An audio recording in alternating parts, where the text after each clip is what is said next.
All right, guys, welcome back to the Off Court Podcast, episode 12, and our second edition of Off Court Chats. Yeah. This is the paddle podcast covering all your paddle needs. We are your hosts, Connor, I'm Hugh, and today we are joined by a very special guest, the founder of Wallich Padel, a brand that sits at the intersection of design, performance, and craftsmanship, where high-end design meets elite performance in the world of paddle. William, welcome to Off Court Chats. Thank you so much for joining us today. Today we're going to be talking about the story behind the brand, how handcrafted rackets are made, and what makes paddle gear actually worth investing in. So thanks for joining us, William. How are you today? Thanks, guys. Thanks for having me here as well. I'm good. Actually, in the production at the moment. I got the CNC flat nice. here besides me, and got my other co-workers working besides the door here. So full on. Amazing. Yeah, Nice. man. So you're calling from Wallich Padel headquarters right now in Sweden? Exactly. So we are Nice. located in Gothenburg. So we actually built our Nice. facility in a paddle arena. So we got the courts so close so people can come and test, and you can come into factory and see how it's been done and so on. That's awesome. That's incredible. That Yeah. sounds like a giant playground for people who love paddle. Yeah. And they can come and have fun and see how rackets are made, but also test them out. No, Yeah. that's incredible. I think, that's super cool. And we're super happy that you reached out to us, and to come on our podcast. It means a lot to us. So we want to Yeah. thank you firstly for that. But, And thank you, Daniel, as well. And your Daniel, shout out Daniel. your partner. We liaised with him, and he was really great as well. So thanks to him. No, it's perfect, man. I think really, we have you sat here now and we have your time. So we really want to get into what's behind Wallich Padel and, your story behind it. I think really the first impressions that a lot of people get, or what I got as well when we checked you guys out and what you guys do, is that you guys created a really premium racket. And we kind of want to know why and what's the story behind it and where you felt that your craftsmanship, your skill, your expertise kind of crosses over with making paddle rackets. So, we can get into it straight away, really, but we'd love to hear your story Exactly. on The how, origins. the origin story of Wallich Padel. I quit my work 2021 in April and started in my mother's garage. Took loaned money from all my friends and family to just have enough money to buy in all the material to keep on working, keep on testing different foam, different materials, carbon, Kevlar, and so on. And just getting up the logo, the W in between the yoke, the design. Yes. Everything just work in progress. And like after 9 months, I was kind of happy. I got the top Swedish player to try it out. He was kind of it's good, go ahead. I didn't really believe in them, and and in the late summer 2021, I took another loan from the bank to keep on going. And I literally had, I was pretty lucky because I had this guy at A1 Tour, APT Tour, it was called before. They had this competition here in Sweden, and the owner of the facility called me in and wanted to come there, show up my rackets and so on. He'd been seeing me on Instagram. And at this point, I went there and looked into it, and I saw these Studio Paddle guys who sent live stream paddle on YouTube was there. Went up to them, maybe you can show my racket on the on your stream, and it was like, nah, it's cost like 5,000 euros. I was like, fuck, I got like 1,000 euro left, and then I need to find a job. And Oh my god. So I stayed along, and then all the semi-finalists. The owner introduced me to all the semi-finalists, and they tried out the racket, and first it was Willy Lauros, former number one-ish. He played with Bela 2015 and 16. Oh, okay. Okay. So in Premier or World Padel Tour? World Padel Tour, probably then. Yeah. Before Premier So Padel. Yeah. he tried out the racket, and all the other did as well. He was the only one speaking English. So I heard them was chit chatting in Spanish. I had no idea. But then he came from to me and said, "This is the best racket I ever tested." I was like, "What?" Oh wow! And all the Spanish guys like some Spanish words, and then they put like a half moan over me and start to bow, you know, and wow! And that was just so crazy because I didn't even know it was a racket to play with. I just had my friends testing it and so on, and to have a Formula One to say it was the best racket, you know, it was crazy, you know. So from this point, I got like interviews at this place and so on, and the YouTubers came from to me. Well, maybe I can get this racket and I can show it on the stream.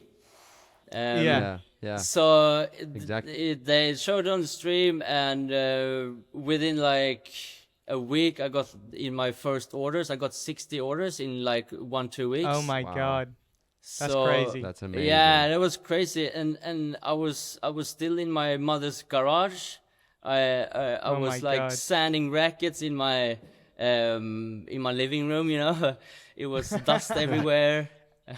And it was just you at the time making each racket, every one-man band. That's crazy. That's incredible. And how long were you doing that until you were like, okay, let's actually like get a space to make these rackets in, hire more people, exactly. all of that.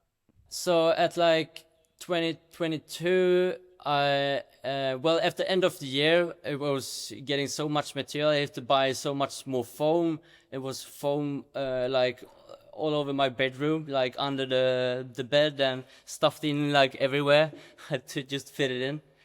And from this point, I knew I had to do something about it, because I come to the conclusion that I will never get anywhere if I won't get any money in, because it's too much time consuming to make the rackets. It took me before, in the beginning, maybe it was 18 hours or so, and for one racket.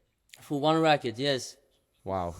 Okay. And it was it couldn't hold it up, you know. The time was too less to keep it rolling. So I knew I was needed to take in some investors to get the machines I needed to get more easygoing production, faster, and so on.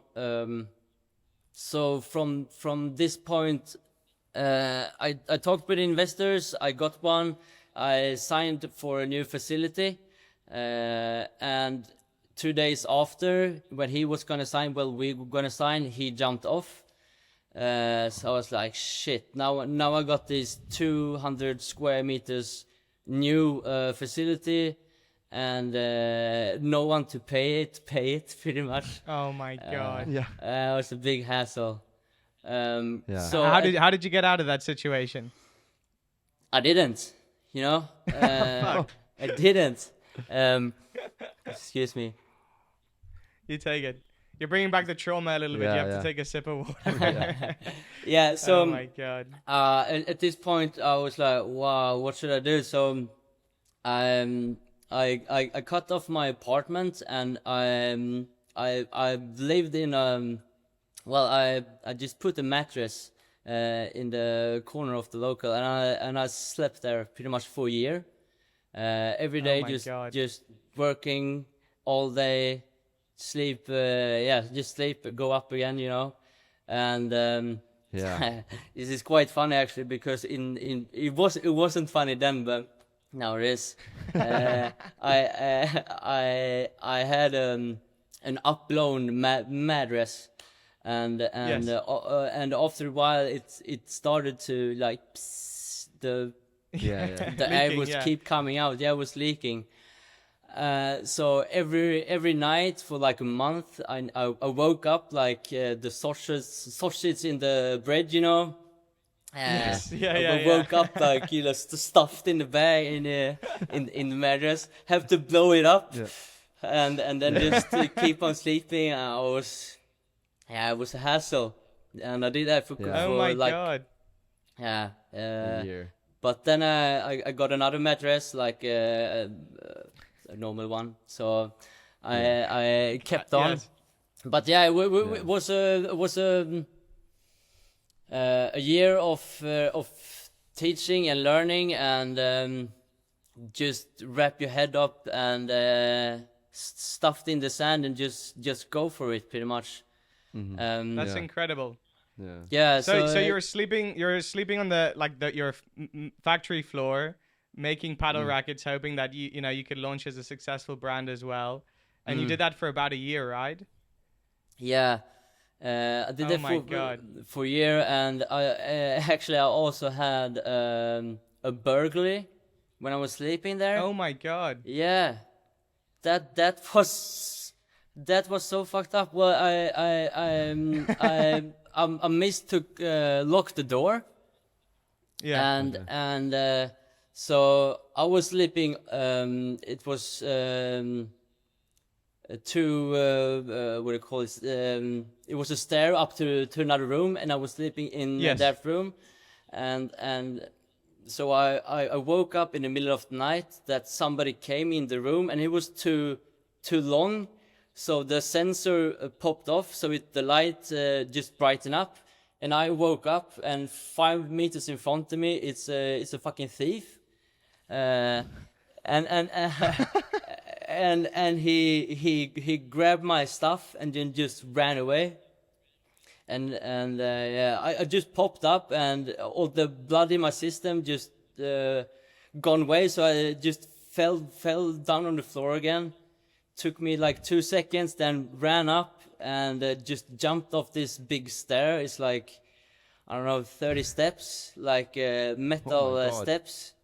So I teared off my whole foot and ran out with the racket bleeding, you know, and I saw there were three thieves, so I just stopped there. I just closed the door and stopped. Oh my god.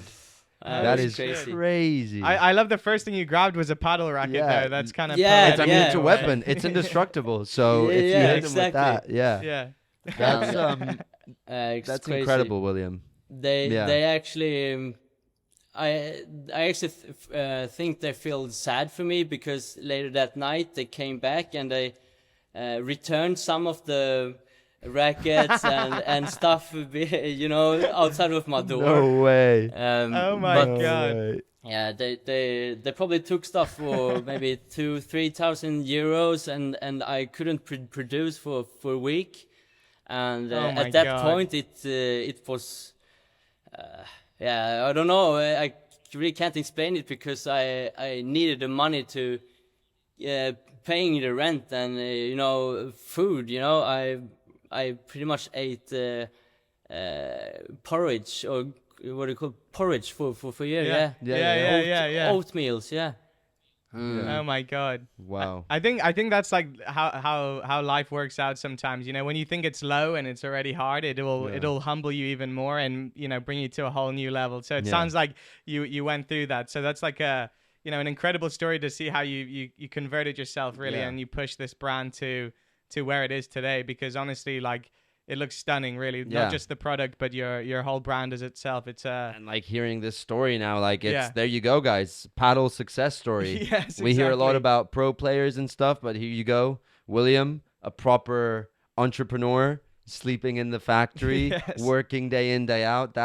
Obviously we had no idea, so thank you for sharing that with us. That's an incredible story. Yeah. It sounds like carbon fiber chose you in a way, and you've kind of just like, you know, went on your journey with it. And I think, you know, obviously we're a paddle podcast. You know, we'd love to hear that crossover when paddle came into play and where your knowledge and expertise with carbon fiber sort of crosses over. How did that come about? How was the transition? Yeah, so from this part, we were still doing some parts for Koenigsegg, and the pandemic came, as you know, and Sweden took in paddle like it was big time, you know. It was building so many facilities, and so all my friends were starting to play, and I was like, you know, it's everybody does it. It's just a thing now. But then I actually tried it. Got stuck into the sport, but what interested me more was actually that I saw it was made of composite, you know, carbon fiber, glass, Kevlar, you know. And so what popped in my mind is I need to do a racket, you know. I don't want to buy one. Let's do one, pretty much. So. And how did that? What were you playing with at the time, and you know, what were you holding in your hand where you're like, I can potentially make a better version of this myself? Well, that wasn't the cause in the beginning. In the beginning, I just want to make a racket that I could play with, you know. And this the first racket I held in. That is actually the only racket that I played with opposite minds. So it was the first time, but then I just played with mine in like 4 years now. I've never like tested. I liked holding them and testing them like that, but never played with them actually. So I really just know my rackets pretty much, just the feeling. Yeah. But that's enough. I'm focusing on instead of the concurrence. What do you call? Mm-hmm. Yeah. We got you. And so when you made the first version of that racket, how later on were you like, okay, let's go into the manufacturing and maybe we could start making these and selling them? So I did my first racket, and it was just too hard. I couldn't play with it. Got the right weight, and I did it nice looking with a high-end finish. But it wasn't that good, so I did another one. Got better, a little bit softer in the sweet spot, but still wasn't there.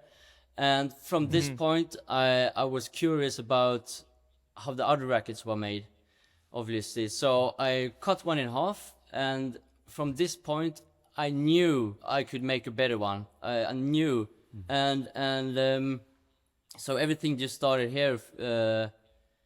I tried to get my company to get on my idea to do paddle rackets, because I knew we can do a better structure. We can reduce weight that's inside the racket to make it stronger. And so I started by my own, and the company didn't believe in my idea. So through 2021, 2021 in April, I quit my work and just put all my efforts into this. Feel so dumb at the moment, but it turned out to be pretty good in the end. Yeah. Oh, that's incredible. That's so cool. And you know, if you were, you know, designing these sort of specialized parts for boats, cars, and everything, you know, did you carry on that design philosophy over to the paddle rackets then? Yeah, so since we built so many different stuff at Aston Harald, where I was working, car, boats, built some for the military, Volvo's wind tunnel, so many different structuralized products. So I've been taking a little bit from every kind that I've been learned from, and every people I've met, and just put every knowledge that I had into this racket to make it the strongest racket in the world. It was my first, but so many other things came with it actually. Yeah. And I'm curious, if I can ask, is this like making things and playing with carbon fiber, is that something that you just sort of stumbled into, or did you study design or engineering or any sort of something like that? How does that work? I'm actually wanted to be a vet all my life. Wow. So the degree is like under the vet, and I was always wanted to be a vet, but it was like 5 years to still be in school, and I was just too tired. Who ain't? Exactly, man. Yeah. Oh my god. Yeah, nice. So from this point, I just stumbled into doing boats, and after that, the guy who started this boat factory started up this composite factory, and I just employed and got it pretty much. So pretty much straightforward there. It's just so random. Nice. Everything, yeah. Yeah. I think that's the way it works out most of the time. Yeah. If you make a plan, sometimes it just doesn't really like come to reality. And You've got the perfect story of an entrepreneur, you know? When you write your biography, that intro will be so juicy, and it's so characteristic of entrepreneurs and people who take risks and want to be a vet and end up making boat parts with carbon fiber. So paddle rackets now. Yeah. So that's amazing. Just going back to what you were saying before about, what makes Wallich paddle rackets different. You talked about maybe getting some weight off of the rackets compared to other brands, making them stronger. What's the core difference of Wallich compared to other brands? We use a whole different kind of material. As I know, I'm the only one, or Wallich is the only one who uses pre-preg as a material in the paddle rackets, and I actually got a piece of here. Nice. It's pre-laminated with epoxy. Right. So if you take the plastic off, it's pretty much the same as the rackets. If you can see the. Nice. Is that the outer piece of the racket, or is that something that goes deep inside the racket? It's pretty much everything that's inside. So we put layer after layer, and more where it should be, like in the frame, stuff like that. Yes. So you put layer after layer, but this is like it's a whole another quality of carbon fiber. It's actually exactly the same one that they use for the cars, for the Koenigsegg cars, and so incredible. Yeah. The rackets are very inspired by the cars. So they have the same carbon fiber. They're stunning.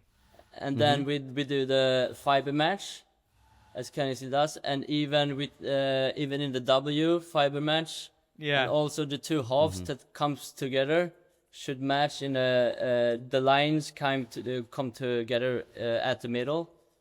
Okay. That's incredible. That's so cool. I love the W in the racket. It's the coolest thing ever. It's a really nice touch. I actually got the impression of like kind of Batman kind of stylish, when I did it. Yeah, dude. Which when we spoke to William briefly yesterday, he called in from another room, and I could just describe the factory as like a Batman layer, basically. Yeah. So a Batman I cave. think it aligned and it came through like properly, man. And it's such a cool racket. Yeah. And I kind of I think one of the major things with if you want to buy a racket from you guys is the customization side. They're made individually, right? Yeah, every handmade single rackets. order. Yeah. And I think, just because the nature and the look and feel of carbon fiber does have this sleek, black, cold finish, which is like so clean to me. But, when you let your customers, customize the rackets, what are the levels of customization that they can do really? Is it just aesthetics? Is it just the composite of the racket? Is it the quality? Like, how can you, design it? So, first of all, it's at this point we only got this carbon fiber, but we will attach more or have more options further on. But it's this carbon fiber, and then you can choose by a soft foam or a hard foam, and then on the website we have two different balances and weights on the soft foam and two different on the hard foam. Then anything is pretty much possible. We have customers that I want this in between and stuff like that. But I try to keep it a little bit away, because having every customer like that is just it's just too hard to keep a hand of which is one, But within this we are trying to take in more options. So we have more carbon choices, and we're also taking forward a new shape. So we get a round one, and I was gonna ask because that is that so this shape, which is diamond, sorry. yeah, it's a hybrid between diamond and drop. And teardrop. Okay, yeah. And I started with that one because I thought that it will hit the most people, you know. A beginner doesn't probably almost started with a round, and a beginner probably won't buy this premium racket for the first choice. So I was trying to put me in between, kind of. Yeah. Okay. Yeah. Position yourself in a. Yeah. Okay. Exactly. But otherwise, it's you can choose color and put on your signature or logotype. We have like companies that put the logotypes on, also Nice. initials, and then we are filling a little bit with the design to come up with new design. Just need to have these lines instead of having something else. But that is under development at the moment. Yeah. But also you can have the length of the handle goes That's from important. 11 to 13. And then it's also the high-end finish and the matte finish. I don't know if you could see the glossy. We can, yeah. Is that purely aesthetic or? It's only aesthetics. It's just nice. So this one is an unshaped diamond for me, and this one is the diamond. Okay. Pretty much. So. And William, what do you play with? What's your customized setup for your own Wallich racket? I actually play with this one, and it's a hard foam, top heavy, and nice. It have 13 handle. Quite a heavy racket, but I like the feel, and you get very much control with it. Wherever you think that you want the ball to go, it goes there. You know, period. Every time. Yeah. Amazing.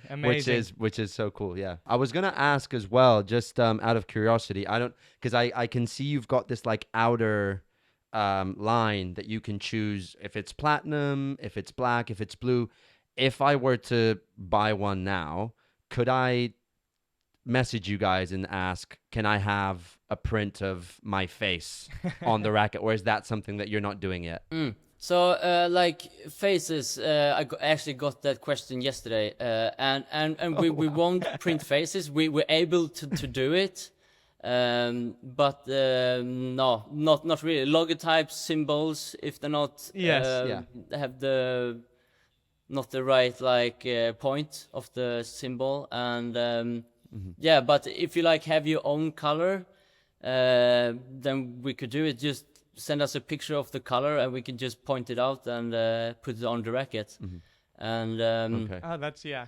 Yeah, but we actually are gonna put that up on the website as well, so you can like choose exactly the color.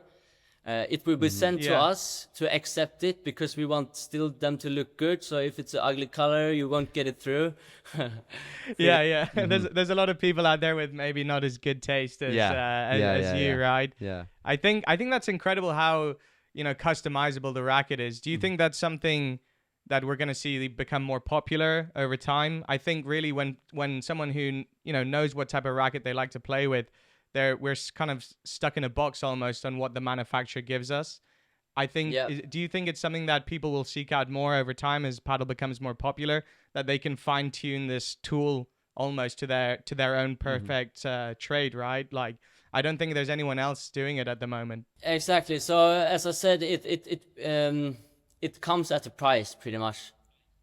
Yeah. The customization. It's but I don't know. They might come up with good ways to handle it in the future, like better systems that keeps it in a good line.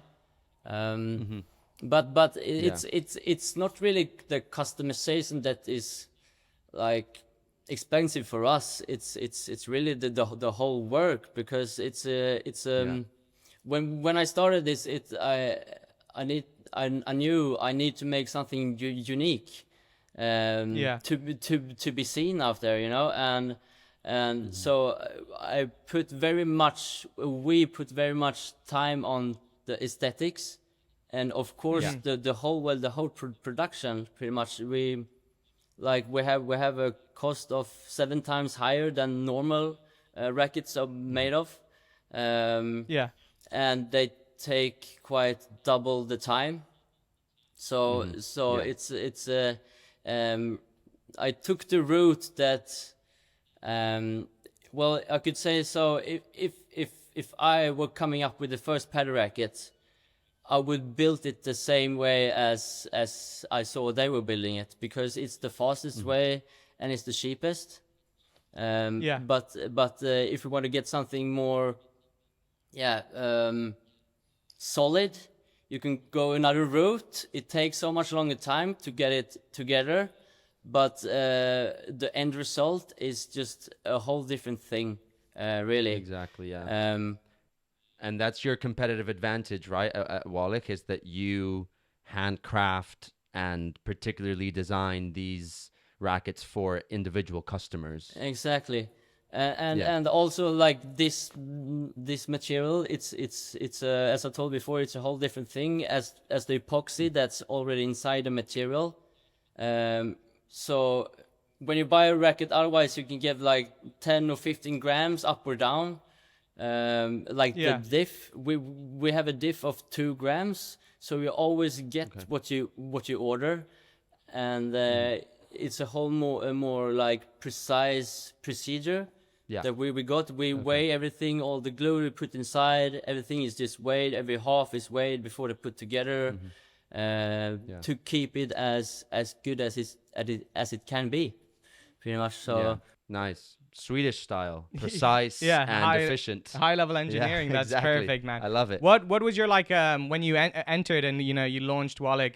What was did you feel like an initial perception from the paddle community seeing like a premium racket like this? Did they almost understand it? It's kind of a generalized question a little bit, but from the experience that you've had, from the interactions that you've had from people online or interested customers, do you think a lot of people right now understand the value and the customization part of the product, or is this something that you want to push a little bit more? People are starting to. Well, it's they have a niche in every kind of sport or brand. And I had the knowledge to do something of it, and I knew I could do also more structure-wise racket, so it was just go ahead. But at first, when I started this, I thought, my rackets maybe cost 4,000, and as long as Swedish crowns, so 400 euros pretty much, and as long as the route go, when I started, I was tinkling with different carbon materials. I was taking in some Kevlar, tested 7-8 different foams, and for the first half year, and this was like and as long as the journey came, I was like hiring the prices in my head just a little bit, and actually in the end, when I dropped or release or whatever you call it, I was actually quite a little bit ashamed of myself somehow, because it was the most expensive racket, and I was nobody, what the fuck is this? Exactly. I also know you wanted to show a little bit and talk a little bit about the difference of your racket and the materials in your racket as well. You have some like pieces for us that you want to show. Could you show them to us as well? Well, here is pretty much like how other rackets look. Right. Okay. Foam. So so here's the frame, pretty much. Mm-hmm. And this is the outside frame, and this is like the inner sock. It's also carbon or glass, and but it doesn't really have any function in the structure, because it's on the inside, and its only function is to not for the pressure on the plastic bag that's inside as well, to not demolish the foam with the pressure when it comes on. So the bag is still inside, and that is like 20-25 grams, and also the inside of the carbon sock is like 25-30 grams all around, and then it's all the spackle and all the paint. So it's like a total grams of like 60-70 grams that adds up on a racket that weighs like 350. So it's like 70 grams that really doesn't have any function. So what we have done instead is we've been putting the foam straight to the edge. The edge. Yeah, I see. And here you could actually see the difference. The difference in the carbon. It's straight. It's stuck to the frame. So we have like 2.5-3 mils of carbon.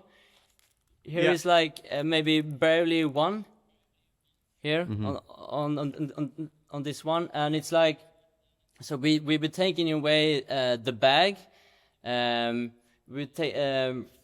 So the bag is like another layer for us, like this inside of the carbon of the sock is another layer for us, and then it's like all of the paint and spackle and so on, another layer for us, and we try to put so much weight around the racket as possible, because that gives it more stable, and it won't wobble when you hit outside of the sweet spot. When you have all the weight around you, you get a more solid, and it won't wingle. As I told you, the sweet spot gets bigger. So it's that one, and also if you see here, this is quite, you can like I see. Okay, squeeze it together. Flexi, yeah. Exactly, and this one is like so stiff. You can't really rub it or squeeze it together, and this makes it's so stiff, so the vibrations doesn't really travel down to the handle, so it actually prevents people who has elbow problems. And right, I see. Okay, I didn't really think of this when I started, but that is actually the best. Well, it makes me most glad when I hear people come to me and they bought this racket and now they can play without hurting an elbow. Yeah, exactly. It's the most common paddle injury is the tennis elbow. Exactly, like, it is. A lot of pro players have it. A lot of amateurs struggle with it as well. So it's that's really cool. So so it's the biggest sweet spot, a very durable frame. It's the most durable racket in the world, as I know. And then the less vibrations you get. And then we also have like another quality of foam. It's a Swedish foam, and I don't know if you see, but here is like, you can see many cells, small cells, and here it's like it's uneven cells. You can see small, and here is like many small, and many small cells keeps it together better than it's uneven and so, because it's when the big cells pop, you're losing the flexibility in the foam pretty much. I see. So it's more long lasting, if you could say so. That's amazing. I know it kind of varies on usage, right? But do you have a rough average lifetime of a Wallich paddle racket? I have no idea, but I actually got a racket back that has been played for 3 years, and he sent it back just for me to he wanted a shorter handle. Pretty much, so I just chopped it off to the right length he wanted and sent it back. Right.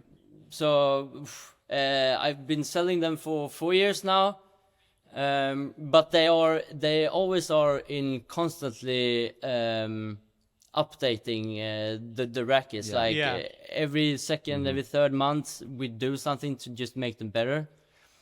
That's awesome. Out of all of these like features and differences, what out of the foam, the fiber, the shape, everything you just talked about, what do you think has the biggest impact on court? Let's say in practice, all of these things, what can you really feel the difference when you're holding one and playing with it?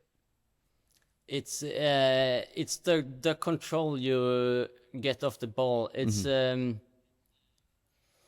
It's a whole different thing, since we get all the weight around the racket instead of it's even like spread out. It's just so stable when you as I told you before, it doesn't wrinkle. If you hit the ball outside of the sweet spot, you still get it with you. People had like I had Gaspar playing with it, former number one when he was 18 years old in Spain. Nice. He was here in Sweden playing, and he was playing with my rackets for barely a year. And he said that he's never been so precise with his lobs before. Oh wow! And okay. It's because when you hit a little bit outside, you will still otherwise you maybe get 60% with the ball. Now you maybe get 80-85, when it's outside of the sweet spot. So you get so much more control, and it's just a whole different thing actually. You have to try it to know it. And I wish we could reach through the webcam and grab one, a racket and test it out a little bit. But I don't know. Maybe we'll invest in maybe we'll do a little off court present for ourselves and get us a Wallich Padel. Yeah. And we'll get our off court logo on the racket or something like that. That sounds incredible. It can go on the in our wall. go on the wall. Yeah, definitely. Exactly. That's incredible. So what I got from that is basically generally as a whole, the racket, the way it's constructed, the balances, the sturdiness, the firmness of it, that is what makes it stand out from the rest in terms of playing paddle. Because it is true that sometimes I hit a backhand from the glass, and I'm not a great player, so I might hit it on the bottom side of the racket, and then it just it goes flimsy, and I just hit it to the net or something. Sometimes it happens. So what I get from that is that with Wallich, you can probably get a lot more control out of it, which is amazing. That's so I cool. actually got reminded that in our handle as well, we actually have the same foam that's in the heating surface. It's all along the handle, just to absorb the last vibrations. And I actually got into it by myself, because in the beginning all my rackets was so hard. So I got the tennis elbow as well. I got it then, and so I experimented, and so it's hard squeezed foam in here. So when I put them together, it's squeezed there, so it absorbs the last of the vibrations, and we actually got the Swedish Scientist Institute that's gonna take forward some science on the racket, that it has a bigger sweet spot. How much durable is the racket, and how much less vibrations, how much durable, and how much bigger sweet spot. So you're going to have it factually backed by science, essentially. That all of the sort of philosophy of the racket is actually backed by someone who knows this, basically. Yeah. Oh, that's incredible. So it seems like you have pros playing with the racket as well, but I assume your market demo is kind of really everyone, essentially, because you're talking about people who suffer from tennis elbow and things like that. But is there a small niche of people that you want this racket to be played with, or can it be anyone? Well, it is anybody. The only thing that might stop anybody is probably the price, but it's actually it is what it costs to make this. It's I would really love to want to everyone to have this racket, but if it would be so, I will never have a life. I would just be here, and I might need three of me. You'd still be in the blow up mattress in the corner of the factory, and we don't want that. Yeah, exactly. And just talking about that, I will tell you what I did before, and like all these lines, like beforehand, I was using tape. So I put one tape just by hand all around, and then 2 tapes on the beside, and took away that one in the middle, and did that on all over the racket, and then sprayed. And just the paint for one racket before took me like 4 hours or so, and oh my God, it was sanding rackets for 4 hours. A few rackets a day. It's been a hell of a ride. Oh my God! And now you're kind of here. This is incredible. Yeah. I think we got like a full rundown. Well, I'd love to come to your factory as well. If you ever get the invite and just see what it's like out there. Yeah. No, it seems incredible. Amazing. But you've kind of given us the full spectrum of Wallich Padel, really, and it is kind of incredible to see such like high level craftsmanship, and that it's something that I appreciate myself, but I know people out there, people watching today. Will also appreciate like that. Yeah. And it's just great to see someone making like, something really special that you can hold on to. I think, I could spend £300 or euros on a racket a year, but I know at the end of the year, that racket's not going to feel the same as when I first bought it. Right. Yeah. And you're kind of answering the problem to that. Right. So, you do have to spend a little bit more money, but I think in return over time, that's just my opinion on this. And it's an investment. If you're in it for the long game and you really love paddle and you want to keep playing it for years. Yeah, exactly. Like look at William's customer who's been playing it for 3 years, which is a long time for a paddle racket, and then just wanted a shorter handle, but he still plays with the same racket. You know what I mean? Oh no, that's incredible. That's so cool. I think we're super close to. Oh, sorry. Carry on, William. Oh no, I was just gonna tell you, but because that is one of the points why it's worth the price. It's not only better for your elbow, bigger sweet spot. It's a really long lasting racket, and we also have a warranty. If something happens within the first 6 months, anything, you will get a new one. After that time of period, we know that it won't be an effect from the production, pretty much. But we actually, it's quite insane. We haven't got any crack in the frame for like over 8 months now, and that is another thing that we just implanted in our rackets. It's that we use a new type of epoxy. And it's they started to use it in F1 cars and motorcycle helmets, and they say it's you can measure it by like cement and concrete, pretty much. So like that's things in terms of the strength. Exactly. So it's things in the epoxy. So when a crack start, like micro cracks, you won't never see them. Micro cracks, when they start. And it gets more hits, it turns out to be a crack later on, but this epoxy stops every micro crack, so they don't really go out to a crack, pretty much. It gets visible for our humans to see. God.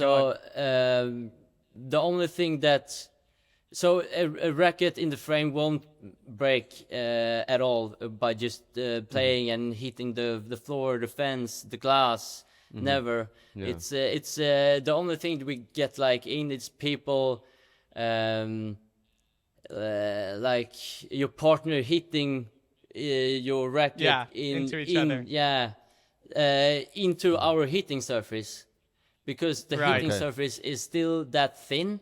It's just like a half a mil, but taking care of your racket, you shouldn't actually like bounce the ball to the floor to get the ball up, and everything and stuff like that. But And make sure your doubles partner is not an idiot that's gonna run over on your side of the court and smash your racket. Yeah. That's so great. So and before we get into the next section, just for our audience, we'll tag Wallich, their everything, all their socials, etc., their website, which we'll talk about in the end.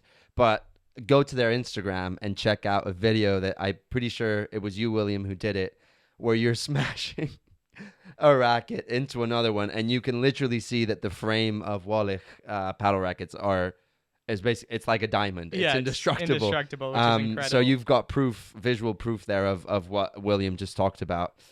So yeah, check that video out because it is pretty cool. We'll play it here. Yeah, it's I just have to mention it's actually with that racket we actually have been hitting like I think it's like 13 rackets with that specific one. That's your hammer racket. That's the one you use for yeah. That's crazy. I got a few, so yeah. Yeah.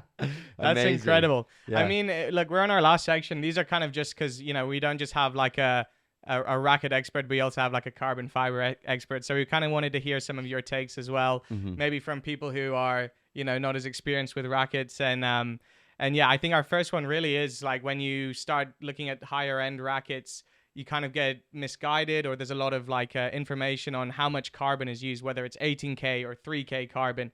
What is that at the end of the day for someone who doesn't know much about carbon fiber? What does it mean? And what does it mean? And why should people care essentially on that? In the paddle industry, it's like the more K, the better, That's like a selling point for the markets. I don't know, but I don't know why it is so. But I will tell you, like 6K and 3K and what else. So this is, it's a 6K material, but it is 2 layers of 3K. So it's a 6K 4x4, and so it's double woven. It's go down 4 and then up 4, down 4, up 4, and so on. So oh my god, what people say when they say K, then if you see these threads, then you see just one thread. It's how many carbon fiber threads they are in just one small one, if you know what I mean. Just one. God. Just one of these. The ones that go diagonal. Yeah. Yeah. One of those. Yeah. Just one of those is the K that you said. So, like many is using this, these big squares, like 20 by 20 mils, and they say, "Oh, this is 24K," but it's like 20 by 20. And it's 20,000 fibers. If you take 20 by 20 here, I don't know how many, but as you see, just one of these small is 6,000. So 20 by 20 is like something like this. I don't know how many thousand, but it's like, I don't know, 50, 60 or something, So it's not a matter of the K of the material, it's how many layers do you have. I see. Okay. So do you feel like it falls into like marketing hype a little bit then? Yes. It's more about what kind of wove it has. Otherwise, the carbon thread is always the same. They aren't thicker. They aren't thinner. It's the same. The only thing it's that like this one is threaded like more into each other, and that is also a sign that it's more expensive, because it's more expensive for the machines to thread all this instead of it's big, So it's more about knowing the threads, so it doesn't it's so much into it actually. I was gonna say, because it becomes so much more technical. These huge racket companies, they don't even disclose really how it's woven, right? Because the average consumer won't really know exactly like that. So it's good to get an insight from. Yeah, so it's like when it's have this woven, it's easy for it to go over like edges. Yeah. So we get like fine fibers like over the edges. Everything is just neat. I see. That is hard with a bigger toe. If you a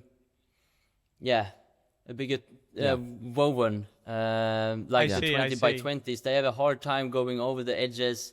And when a fiber is bent, it loses 60% of its strength. So you want to keep every fiber as stretched as possible. And and it's all about how many times it's going up and down in the thread. That makes it more flexible. But it's so many many things that gets we into can tell it. It's you know, complicated. it's a whole science. Exactly within it. Yeah, but you've given us a good like basics of how carbon fibers work and what the numbers mean. Exactly. So, No, that's incredible. And I think, especially after speaking to you today and like, your whole sort of movement of your brand, wanting to last long, making a high quality product, we do live in a world where like planned obsolescence is a thing where, they essentially want the rackets not to last forever so they can sell more rackets. Exactly. Do you think that's why rackets break so easily, right? If you think about their function, we're swinging them around, we're hitting them on the walls, we're scraping them against the fence. Do you think that exists in the racket world at the moment? I actually know it is because just by looking how the other are constructed, I could make them 25-30% stronger by just one thing, and it wouldn't add any extra in it. They just had to do it in another way. And it won't add any extra. It would add maybe 5 minutes in there, but they will be much more structurable. Yes, so I think if the whole market is doing exactly at the same the same way, then nobody will bark about it.